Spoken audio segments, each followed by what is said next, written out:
చిన్న చిన్న గొడవలే కదా, అలిగి పడుకుందిలే అనుకున్నాడు. బట్ తెల్లారేకల్లా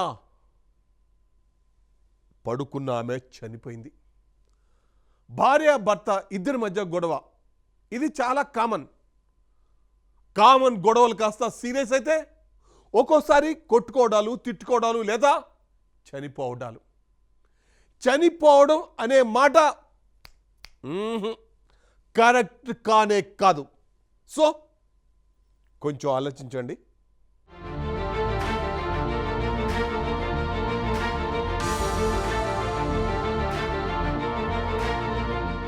వరకట్న వేధింపులు రోజురోజుకు పెరిగిపోతున్నాయి. కాలం 100 స్పీడ్తో ముందుకు సాగుతున్నా ఈ పద్ధతి మాత్రం మారడం లేదు. అత్త వేధింపులు, భర్త అరాచకాలు తగ్గడం లేదు. ఇందులో భాగంగా తాజాగా ఒక నవవధువు ఆత్మహత్యకు పాల్పడింది.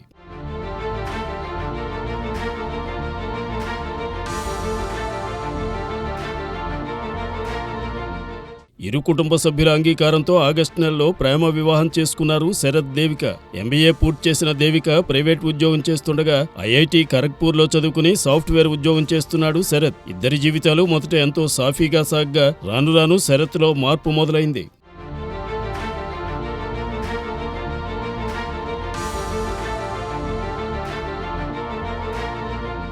అలా గత కొన్ని రోజుల నుంచి శరత్, దేవికల మధ్య పరస్పర గొడవలు జరిగాయి. దీంతో మనస్తాపానికి గురైన దేవిక ఫ్యాన్ కు ఉరేసుకుని ఆత్మహత్యకు పాల్పడింది. అయితే దేవిక మృతి పట్ల అనుమానం వ్యక్తం చేస్తున్నారు కుటుంబ సభ్యులు. కట్నం కోసం శరత్ తమ కూతురు దేవికను వేధించేవాడని ఆరోపిస్తోంది దేవిక తల్లి. 5 లక్షల కట్నం, 15 తులాల బంగారం ఇచ్చినా కూడా అతనుపు కట్నం కోసం వేధించడంతో మానసికంగా కృంగిపోయి దేవిక ఆత్మహత్యకు పాల్పడినట్లు ఆమె కుటుంబ సభ్యులు పేర్కొన్నారు.